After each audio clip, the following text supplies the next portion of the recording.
Babe, you're now entering the third phase of the CPC. The suit has already been filed, pleadings completed, issues framed, evidence recorded, and arguments heard. The court is now ready to decide the case and deal with special situations. Think of the CPC as a movie in 3 acts. Act 1, Orders 1 to 9 how a suit begins. Act 2, Orders X-19 how the suit is tried. Act 3, Orders XX onwards how the suit ends and what happens afterward. Let's read it exactly as if we're studying the bare act together. Sections 33-35 Order XX. Judgment and decree. Stop and ask yourself. After hearing both parties, examining witnesses, reading documents, and listening to final arguments, what is the judge expected to do? The answer is simple. Give a decision. But in the CPC, that decision has 2 different forms. Judgment, decree. Students often confuse them. Let's understand from the root. Section 33. Read the heading. Judgment and decree. The section says that after hearing the case, the court shall pronounce judgment, and on such judgment, a decree shall follow. Notice the order. It is never decree, judgment. It is always judgment, decree. Why? Because the judge first explains why the case is decided in a particular way, judgment. Then the court prepares the formal document recording the result, decree. Think of it like this. Judgment equals the judge's reasoning. Decree equals the official command based on that reasoning. Section 34. Now ask. If the suit is about money, what happens to interest? Suppose a lens be rupee 5,000,000. After 5 years, the court orders repayment. Should a receive only rupee 5,000,000? What about the loss caused by waiting for 5 years? Section 34 empowers the court to award interest from the date prescribed by law until payment, depending on the circumstances. Section 35. Litigation costs money. Court fees. Lawyers. Travel. Documentation. Now ask. Who should bear these costs? Section 35 gives the court discretion regarding costs. Generally, the successful party is awarded costs, but the court may decide otherwise for recorded reasons. The purpose is fairness and discouraging unnecessary litigation. Order XX. Judgment and decree. Now the order explains how judgment and decree are prepared. The sections gave the power. The order gives the procedure. Rule 1. The court shall pronounce judgment after the hearing is complete. The judgment should not be indefinitely delayed. Justice must not remain uncertain. Rule 6. After the judgment is pronounced, the court prepares the decree. The decree contains the formal result. Who won? What relief was granted? Against whom? For what amount or property? This is the document that can later be executed. Flow. Trial ends. Judgment is pronounced. Decree is drawn. The successful party now has legal rights under the decree. Sections 36-74 Order XXI. Execution of decrees and orders. Now ask the most practical question. Suppose the judge says, the plaintiff shall recover 10 Indian rupees lakhs. The defendant replies, I won't pay. Can the court simply shrug and say, well, we tried? Of course not. A judgment without enforcement is meaningless. That's why the CPC devotes sections 36-74 and the longest order in the entire code, Order XXI, to execution. Execution means the process of enforcing the decree. Rule 10. The decree holder files an application for execution. The court does not automatically begin execution. Someone must ask for it. Rule 11. This rule explains what the execution application should contain, such as details of the decree, parties, and the mode of execution sought. Rule 32. Suppose the decree directs someone to obey an injunction or perform a specific act. They refuse. The court may enforce compliance through the methods permitted by law, including attachment of property or civil detention in appropriate cases. Rule 54. Suppose money is due under the decree. The judgment debtor owns land or a house. The court may order attachment of immovable property, preventing its transfer while execution continues. Remember this. A decree is only paper. Execution gives it life. Section 146 Order XXA. Death, marriage and insolvency of parties. Now imagine something unexpected happens. The plaintiff dies. Should the suit automatically end? Not always. Justice cannot depend on whether someone survives until the case concludes. Section 146 embodies the principle that proceedings may continue through persons claiming under the original party where the law permits. Order XXII provides the detailed procedure. Rule 3. If the plaintiff dies, the court may substitute the legal representative if the right to sue survives. Rule 4. If the defendant dies, the legal representative may be brought on record where the right to sue survives. Rule 9. Suppose no substitution application is made within the prescribed time. The suit may abate. However, the court may set aside the abatement if sufficient cause is shown. Why Section 146? Section 146 recognizes proceedings by or against persons claiming under the original party. Order XXI tells the court exactly how to continue the suit. Order XXI withdrawal and adjustment of suits. Notice there is no linked section. The order itself contains the procedural law. Ask yourself, can a plaintiff withdraw a suit? Yes. Sometimes the dispute is settled. Sometimes the plaintiff discovers a mistake. Sometimes a fresh suit is needed. Rule 1. The plaintiff may withdraw the suit. However, if the plaintiff wishes to file a fresh suit on the same subject matter, permission of the court may be required in situations covered by the rule. Rule 3. Suppose the parties settle the dispute outside court.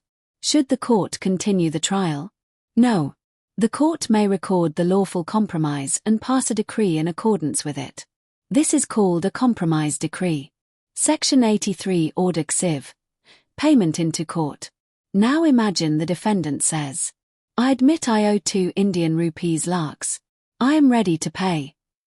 Instead of waiting until the end of the case, the defendant may deposit the amount into court. Section 83 provides the statutory basis. Order XIV explains the procedure. Rule 1. The defendant may deposit money into court in satisfaction of the plaintiff's claim, either wholly or partly, subject to the requirements of the CPC. This can reduce further dispute over the admitted amount. Section 35 Order XXV. Security for costs. Think practically. Suppose the plaintiff lives abroad and owns no property in India. The defendant fears that if they successfully defend the suit, they may never recover their litigation costs. Should the court ignore that concern? No. Section 35 deals generally with costs, while Order XXV allows the court, in appropriate cases, to direct the plaintiff to furnish security for costs. Rule 1.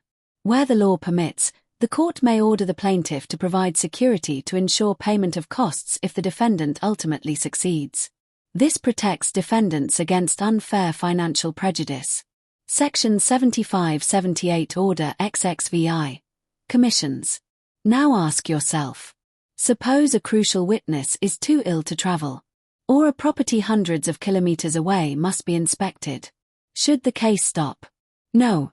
The court appoints a commissioner. A commissioner acts as an extended arm of the court for specific tasks. Rule 1. Commission to examine a witness who cannot conveniently attend court. Rule 9. Commission for a local investigation, such as inspecting land or buildings. Rule 10. The commissioner's report is submitted to the court and forms part of the record, subject to the law governing its consideration. Rule 13. Commission relating to partition or other matters specifically provided for in the order. Section 7982 Order XXVI. Suits by or against government. Now think. Can you sue the government? Yes. But the government is not an ordinary litigant. The CPC therefore lays down special procedural provisions. Section 79-82 establish the legal framework, while Order XXVII prescribes the procedure. Rule 1. It specifies how suits by or against the government should be instituted and represented through the appropriate government authorities. Rule 5a. The court should, where appropriate, assist in exploring the possibility of settlement before the suit proceeds further. This reflects the idea that disputes involving the government should, where possible, be resolved efficiently without unnecessary litigation. Order XXVIA suits involving constitutional questions. Your table begins directly with the rules. This order applies where a suit raises a substantial question regarding the interpretation of the Constitution. Because constitutional validity may affect public interest beyond the immediate parties, the law ensures that the appropriate government is notified and given an opportunity to participate. Rule 1A provides for giving notice when a substantial constitutional question arises, so that the concerned government may appear if required. Rule 2 lays down the procedure for impleading or hearing the government in such cases, ensuring that constitutional issues are decided after all necessary parties are heard. The journey so far, Orders XXVIA. Notice the elegant flow of the CPC. Order XX, the court delivers its judgment and prepares the decree. Order XXI, the decree is enforced through execution. Order XXA, the suit continues even if a party dies, marries, or becomes insolvent, where the law permits. Order 23, the suit may end through withdrawal or compromise. Order XIV, money admitted to be due may be paid into court. Order XXV, the court protects defendants by ordering security for costs where appropriate. Order XXVI, the court may appoint commissioners to assist in gathering evidence or conducting investigations. Order XXVI, special procedures apply when the government is a party. Order XXVIA, additional safeguards apply when the case involves substantial constitutional questions. If you keep following this chronological story, you'll begin to see the CPC as a continuous procedural journey rather than 51 isolated orders. That's exactly how experienced advocates read the BARE Act. They don't memorize disconnected provisions. They understand where each provision fits in the life cycle of a civil suit. BABE, from Order XXVIIA to Order XXXIV, the CPC changes its style. Until now, you were reading the life cycle of an ordinary civil suit, how it begins, proceeds, and ends. Now the CPC says, what if the suit is not ordinary? What if the government is involved, a company is involved, a partnership firm is involved, a minor is a party, a poor person cannot afford court fees, the dispute is about a mortgage? These orders are special procedural rules for special categories of suits and parties. Think of them as special chapters in the CPC. Let's read them from the BARE Act, not as memorized provisions. Order XXVIA suits involving constitutional questions. Notice there is no corresponding section. The order itself provides the procedural framework. Ask yourself. Suppose a files a civil suit saying, "This Act of Parliament is unconstitutional." Can the court decide this immediately between A and B? No. Why? Because if a law is declared unconstitutional, the effect goes far beyond the parties. The government, which enacted or administers the law, should have an opportunity to defend it. That's why Order XXVIA exists. It protects constitutional fairness. Rule 1A. When a suit raises a substantial question regarding the interpretation or constitutional validity of a law, notice must be given to the appropriate government. Why? Because the government has an interest in defending the validity of its legislation. Rule 2. The government may be added to the proceedings and heard before the constitutional question is decided. The court does not decide constitutional issues behind the government's back. The principle: constitutional questions affect the public, not just private parties. Therefore, the government must get an opportunity to participate. Order XXVI suits by or against military personnel. Ask yourself. Suppose an army officer is posted at a remote border. Can he always personally attend court? Perhaps not. Should he lose his legal rights because of national service? Certainly not. The CPC therefore provides special procedural protection. Rule 1. The court recognizes that military personnel may not always be able to appear personally because of official duties. Appropriate procedural arrangements can therefore be made. Rule 2. Representation and other procedural matters are regulated so that service obligations do not unfairly prejudice legal rights. The idea is to balance military necessity with access to justice. Principle. The law should not punish someone for serving the nation. Order XXIX suits by or against corporations. Now ask. Can a company walk into court? Of course not. A company has no physical body. Yet companies own property, enter contracts, employ people, and can both sue and be sued. So who appears for the company? Order Zix answers that. Rule 1. Pleadings may be signed and verified by a person authorized to act on behalf of the corporation. The company acts through human beings. Rule 2. Service of summons and notices upon a corporation follows the procedure laid down in this rule. Since a corporation is an artificial legal person, documents are served through its authorized representatives or registered office as provided by law. Principle. A corporation is a legal person, but it functions through authorized individuals. Order XXX suits by or against firms. Now think about a partnership firm. Suppose a business operates as ABC and Company. Can every partner's name be written in every pleading? Imagine a firm with 50 partners. That would be impractical. Order XXX simplifies litigation involving partnerships. Rule 1. Partners may sue or be sued in the name of the firm. This avoids unnecessary complexity. Rule 2. The opposite party may require disclosure of the names of the partners. The firm name cannot permanently hide the identity of those responsible. Rule 8. The rule deals with procedural matters relating to persons carrying on business in a firm name and the consequences of litigation involving the firm. The purpose is to ensure that proceedings remain fair and enforceable. Principle. The law values practical convenience while preserving accountability. Order XXXI suits by or against trustees, executors, and administrators. Now ask. What if someone is managing property that actually belongs to someone else? For example, a trustee managing trust property, an executor administering the estate of a deceased person, an administrator managing an estate. Such persons do not litigate merely in their personal capacity. They represent another legal interest. Rule 1. Trustees, executors, and administrators may sue or be sued in their representative capacity. Rule 2. The court recognizes that the litigation concerns the estate or trust being represented, not merely the individual. Principle. The law recognizes representative litigation. Order XXXII suits by or against minors and persons of unsound mind. Now ask yourself. Can a 6-year-old child instruct an advocate? Can a person who lacks legal capacity properly protect their own interests? Obviously not.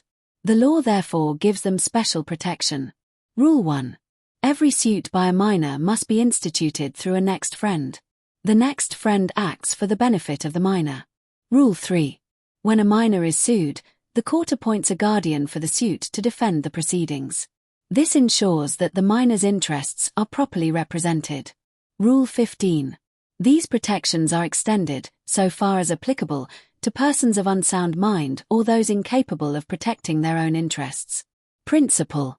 The court has a protective role. Justice must be accessible even to those who cannot protect themselves. Order XXXI suits by indigent persons. Now ask. Suppose a person has a genuine legal claim but cannot afford court fees. Should poverty prevent access to justice? The CPC answers. No. Order XXXI embodies the principle that justice should not depend solely on financial means. Rule 1. An indigent person may apply for permission to institute a suit without paying the prescribed court fee at the outset, subject to the conditions laid down in the rule. Rule 5. The court examines the application. If the legal requirements are not satisfied, the application may be rejected. The court must ensure that the benefit is available only to those who genuinely qualify. Rule 15. If permission is refused, the applicant may still institute the suit in the ordinary manner by paying the required court fee, subject to the law. Principle. The doors of the court should remain open to the poor as well as the wealthy.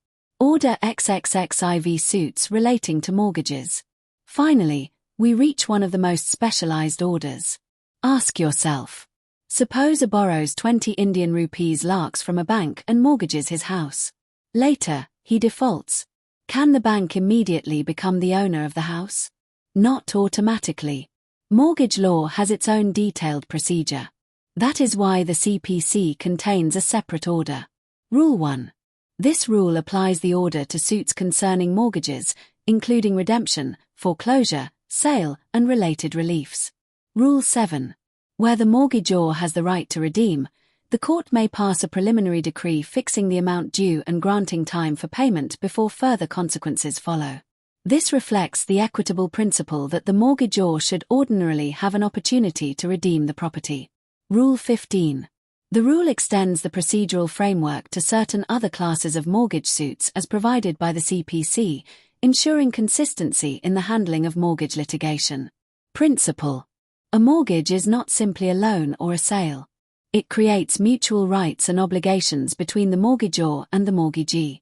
The court carefully regulates those rights so that neither party is treated unfairly. The journey so far, orders XXVIA to XXXIV. Notice how the CPC has shifted from the ordinary stages of a lawsuit to special categories requiring special procedural treatment. Order XXVI. Constitutional questions require notice to the government. Order XXVI. Military personnel receive procedural accommodations because of service obligations. Order XXX. Corporations litigate through authorized representatives. Order XXX. Partnership firms may sue and be sued in the firm name. Order XXXI. Trustees, executors, and administrators litigate in a representative capacity. Order XXXA. Minors and persons of unsound mind receive judicial protection through representatives. Order XXXI. Indigent persons may seek access to justice without paying court fees upfront, subject to the law. Order XXXIV. Mortgage disputes follow a specialized procedural framework because of the unique nature of mortgage rights. This is the pattern you'll notice throughout the CPC.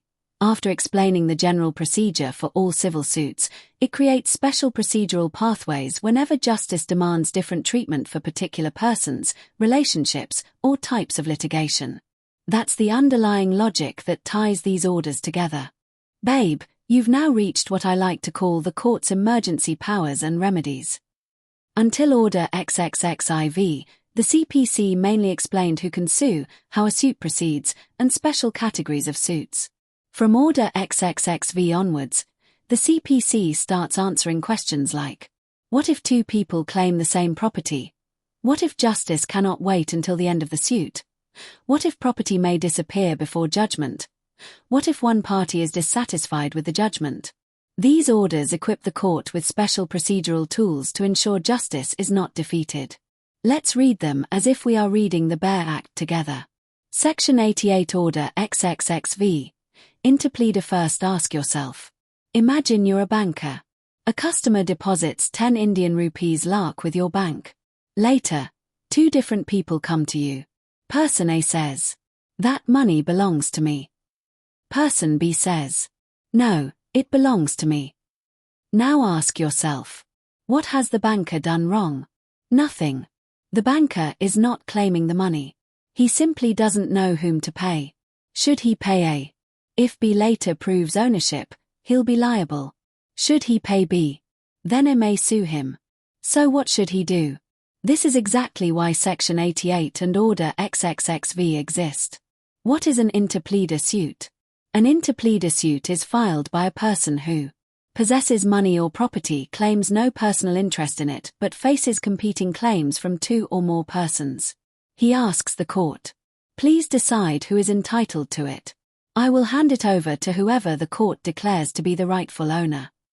The plaintiff in an interpleader suit is therefore neutral. Rule 1.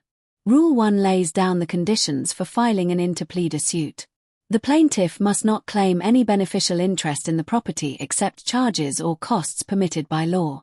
Principle. The court protects an innocent stakeholder from being sued by multiple claimants over the same property. Order XXXVI Special Case. Notice there is no section. The order itself provides the procedure. Ask yourself. Suppose both parties agree on all the facts. Only one legal question remains. For example, does this contract become void under the law? Should they conduct a full-fledged trial with witnesses and evidence?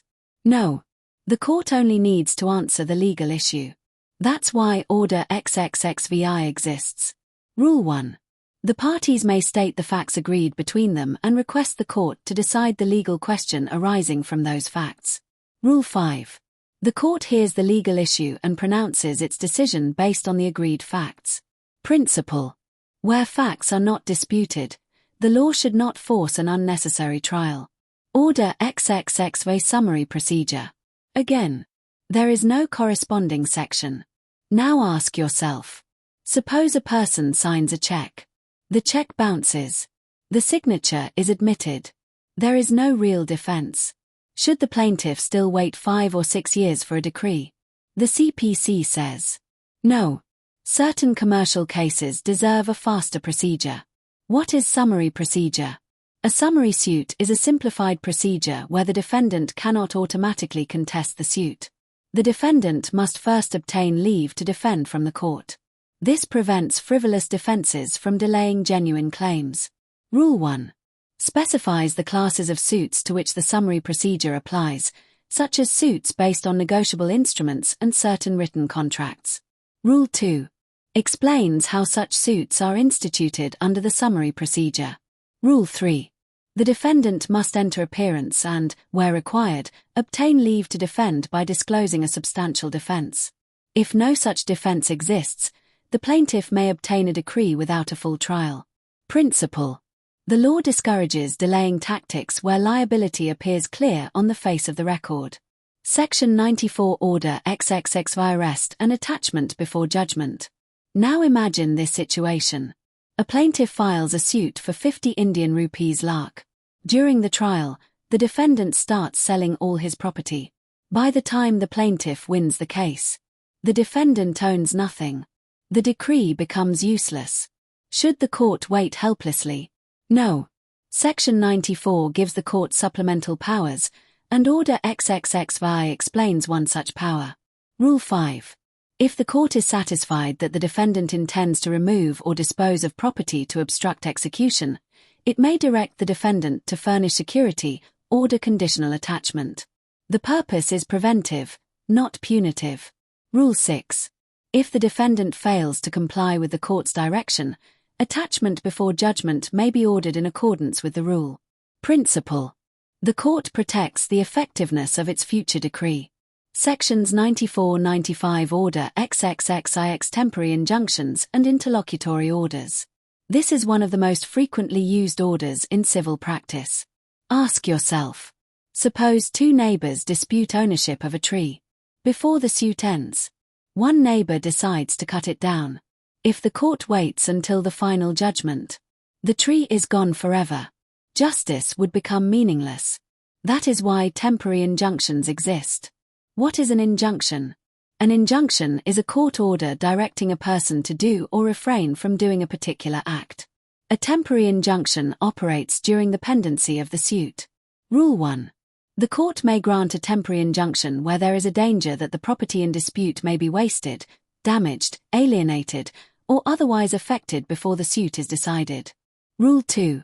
The court may restrain a party from committing a breach of contract or causing other injury where the legal requirements are satisfied. Rule 4. An injunction is not permanent by default. The court may discharge, vary, or set aside the injunction if circumstances justify such action. Section 95. Now ask. What if the court grants an injunction that later turns out to have been unjustified? Should the opposite party receive no remedy? Section 95 allows the court, in appropriate cases, to award compensation for wrongful arrest, attachment, or injunction. The law balances protection with accountability. Principle. The court acts quickly to prevent irreparable harm, but it must also guard against misuse of these extraordinary powers. Section 94 Order XL Appointment of Receivers. Imagine 2 brothers are fighting over a shopping complex. Each says, "It belongs to me." If one brother continues collecting all the rent during the litigation, the other may suffer serious prejudice. Who should manage the property? Neither party. The court may appoint a receiver. A receiver is an impartial person appointed to preserve and manage property during the pendency of the suit. Rule 1. The court may appoint a receiver whenever it considers it just and convenient. The receiver acts under the court's supervision. Rule 3. The receiver has duties and responsibilities fixed by the court and must manage the property faithfully and account for it. Principle. The receiver safeguards the property until the dispute is finally decided. Section 96 Order XLI Appeals from Original Decrees. Now the trial has ended.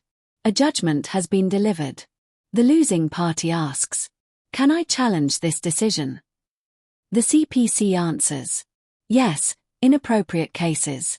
Section 96 provides the statutory right of first appeal from original decrees. Order XLI prescribes the procedure. Remember, an appeal is not a new suit. It is a continuation of the original proceedings before a higher court, where the correctness of the decree is examined according to law. Rule 5. Merely filing an appeal does not automatically stay the operation of the decree. If the appellant wants the decree suspended, the appellate court must grant a stay after considering the legal requirements. Rule 11.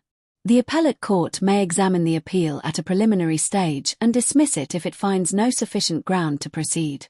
This prevents meritless appeals from consuming judicial time. Rule 31. When deciding the appeal, the appellate court's judgment should clearly state the points for determination, the decision on each point, the reasons for the decision, and the relief granted. This ensures transparency and enables further judicial scrutiny if necessary. The journey so far, orders XXXV or XLI. If you step back, you'll see a beautiful progression. Order XXXV, a neutral stakeholder asks the court to determine the true owner of disputed property.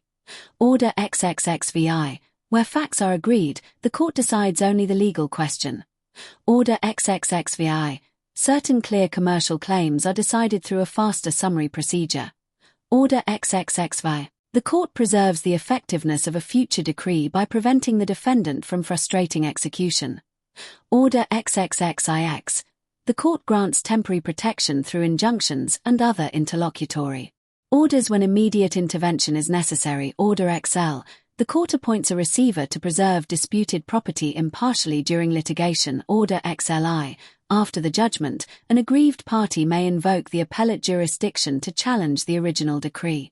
Notice how the CPC is constantly asking practical questions. Who owns this property? Order XXXV. Do we really need a full trial? Order XXXVI. Is there a genuine defense? Order XXXV. Will the decree become useless before it's passed? Order XXXV. Must the court intervene immediately to prevent harm? Order XXXAX. Who should manage disputed property? Order XL. What if the trial court made an error? Order XLI. Once you begin reading the BARE Act with these questions in mind, the provisions stop feeling like isolated rules and instead become logical answers to real procedural problems faced by courts every day. That's the perspective that senior advocates usually develop after years of practice, and it's exactly the mindset your madam is encouraging you to build. Babe, you're now at the final appellate and supervisory stage of the CPC. Think of the journey of a civil suit. Orders 1 to 9 institution of the suit. Orders X19 trial. Orders XXXL judgment, execution, and special proceedings. Orders XLI. So what if the decision itself is challenged or needs correction? The CPC now asks one final question. What happens if the court makes a mistake or a party is dissatisfied with the decision? The answer is found in appeals, references, and review. Let's understand them from the root. Sections 100 and 107 Order XLI. Appeals from appellate decrees, second appeals. First ask yourself. Suppose you lost a civil suit.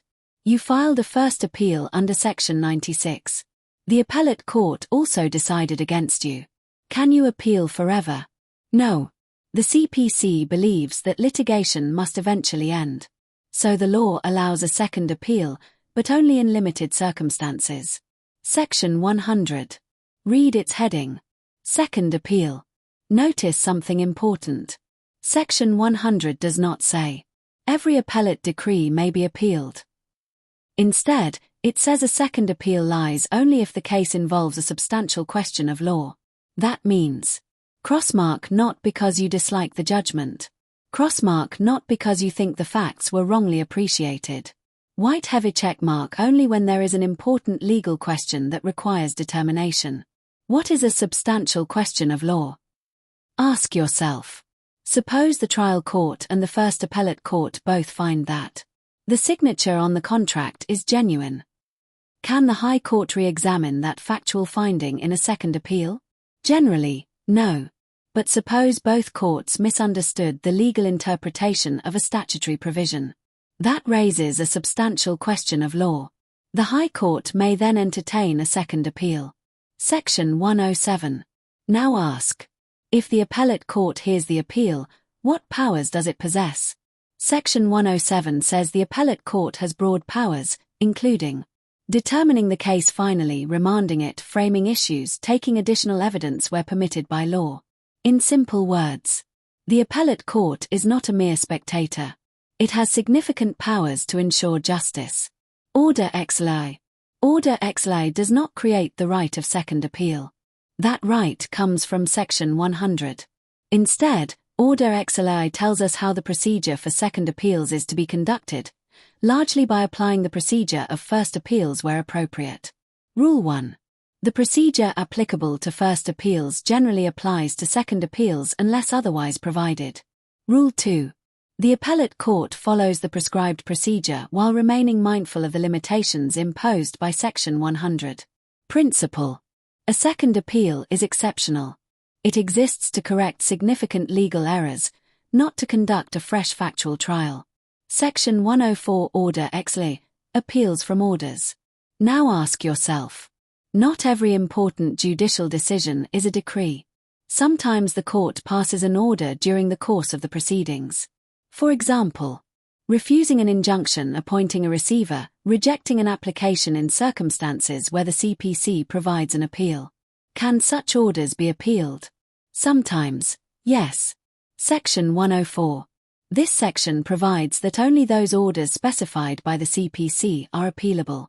Not every order can be challenged immediately. Otherwise, every interim decision would delay the suit indefinitely. Rule 1. Rule 1 lists the specific orders from which an appeal lies. This rule is frequently referred to in practice because it identifies the appealable orders. Principle.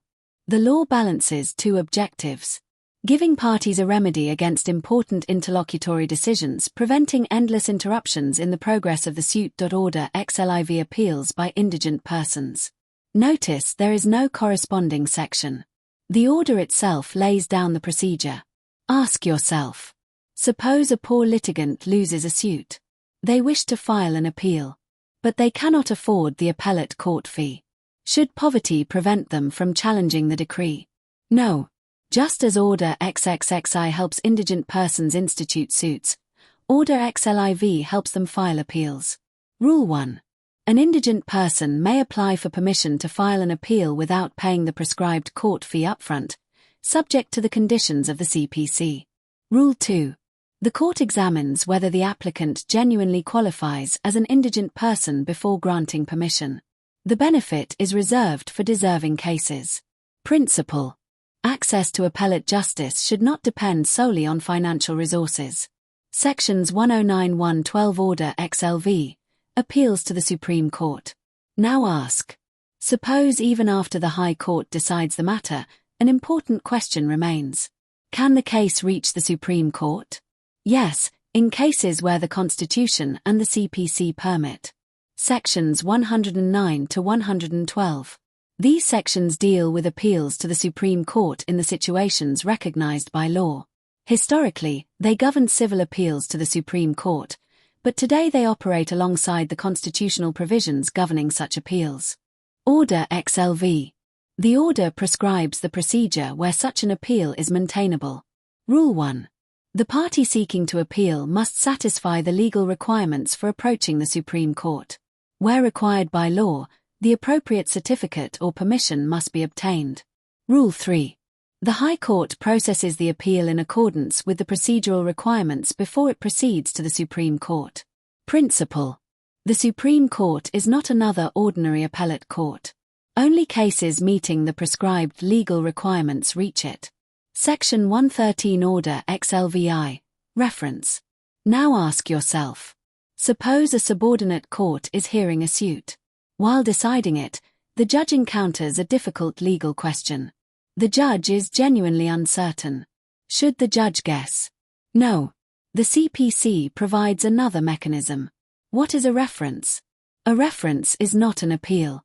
No party is challenging a judgment.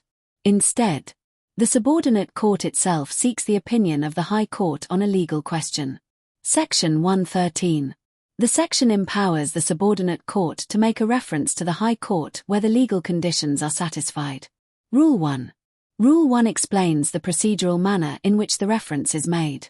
Principle: the law encourages correctness over guesswork. When a subordinate court faces an important legal doubt, it may seek guidance from the High Court. Section 114 Order XLVI. Review. Now ask the final question. Suppose the same judge later realizes there is an apparent error or important evidence has been discovered that could not previously be produced despite due diligence, or another recognized ground for review exists. Must the party file an appeal? Not always. The court itself may reconsider its own decision through review. What is review? Review is not an appeal. An appeal goes to a higher court. A review is heard by the same court that delivered the judgment. Rule 1. The court may review its judgment on the grounds recognized by Section 114 and Order XLVII, such as discovery of new and important matter or evidence that could not previously be produced despite due diligence, an error apparent on the face of the record, or any other sufficient reason recognized by law. Review is therefore an exceptional remedy. It is not a second opportunity to argue the entire case. Appeal versus review versus reference. This distinction is one every lawyer should know. Appeal review: reference heard by a higher court. Heard by the same court. Initiated by the subordinate court itself. Challenges the correctness of the decision. Seeks correction of a limited, recognized error in the same court's decision. Seeks the High Court's opinion on an important legal question before deciding the case. Filed by an aggrieved party. Filed by a party before the same court.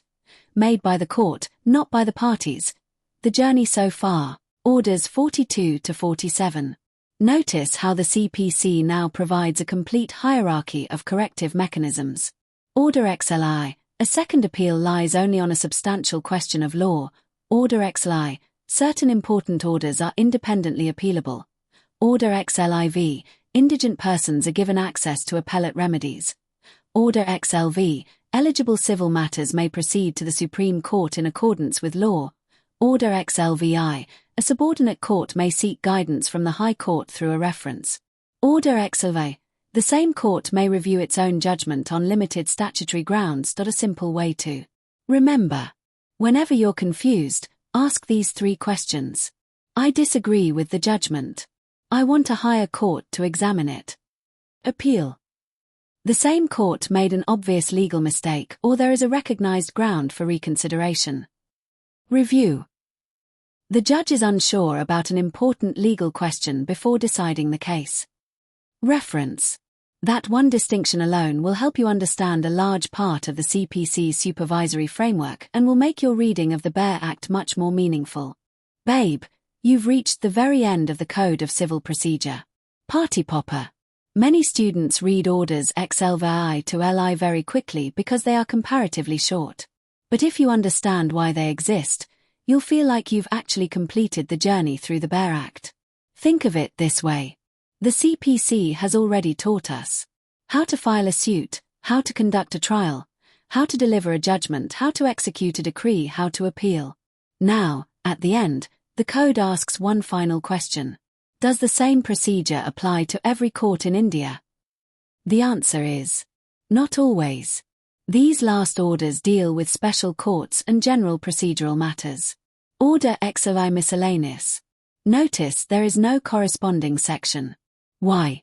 Because this order doesn't create a new right or a new kind of suit. Instead, It contains general procedural provisions that help the smooth functioning of the CPC. Think of it as the administrative corner of the code. Rule 1. Rule 1 permits certain ministerial or procedural acts that are ordinarily required to be done by the judge to be performed by an officer of the court when authorized by law or by the judge. Now ask yourself, should a judge personally perform every small administrative task? Imagine if a judge had to sign every procedural paper, verify every routine filing, handle every administrative formality. The judge would never have time to decide cases. So the CPC allows certain routine functions to be carried out by authorized court officers, while the judge retains control over judicial decisions.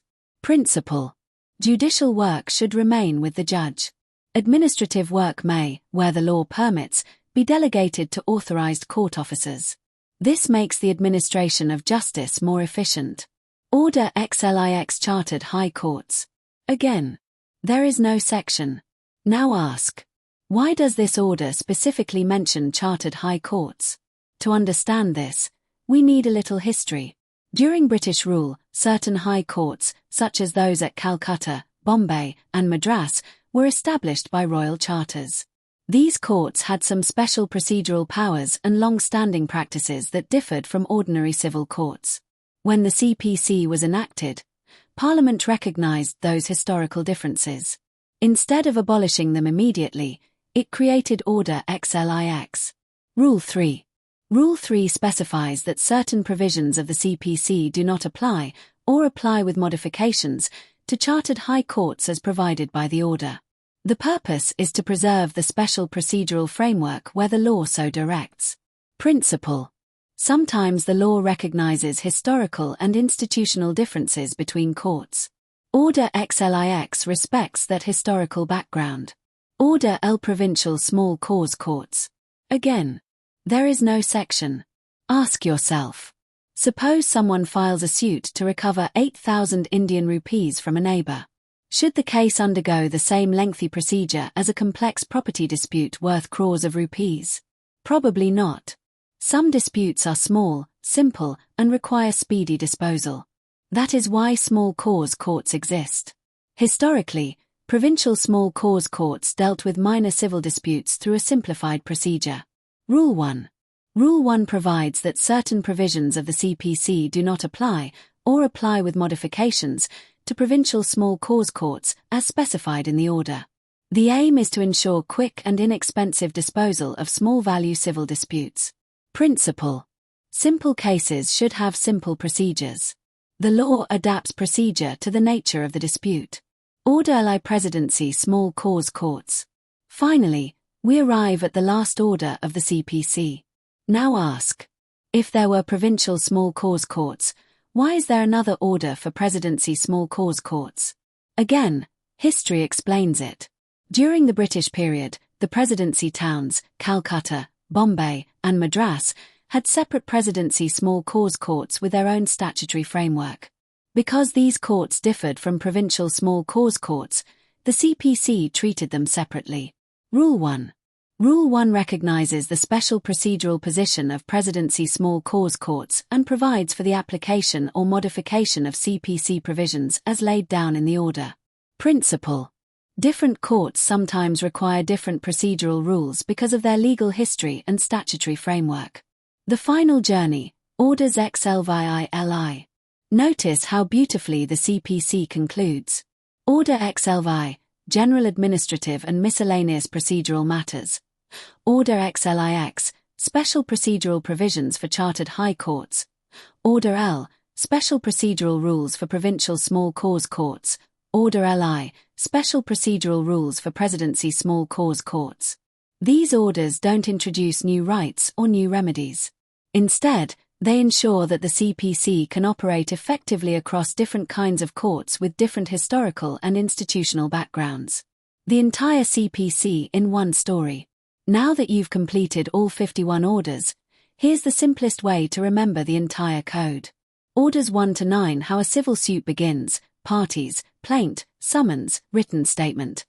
Orders X19: how the trial is prepared and conducted, issues, evidence, witnesses, affidavits. Orders XXXXV, how the court decides the case and deals with special situations, judgment, execution, compromise, government suits, constitutional questions. Orders 28 to 34, special categories of parties and suits, military personnel, corporations, firms, minors, indigent persons, mortgages. Orders XXXV XL. Special procedural remedies and emergency powers, interpleader, summary suits, injunctions, receivers. Orders XLI XLVI, challenges to judicial decisions, appeals, reference, review. Orders XLVI, general and special procedural provisions for particular courts. Point 1, last thought. If your madam ever asks, have you actually read the BARE Act? You won't need to recite provisions mechanically. You can explain the logic of the CPC. The CPC is structured as the procedural life cycle of a civil case. It begins with the institution of a suit, moves through pleadings, trial, judgment, execution, special categories of proceedings, appellate remedies, and finally concludes with miscellaneous and court-specific procedural provisions. The sections provide the legal authority, while the orders and rules explain how those powers are exercised in practice. If you can explain the code in that sequence, it will sound like someone who has genuinely understood the BARE Act rather than merely memorized it. That understanding is what senior advocates usually look for.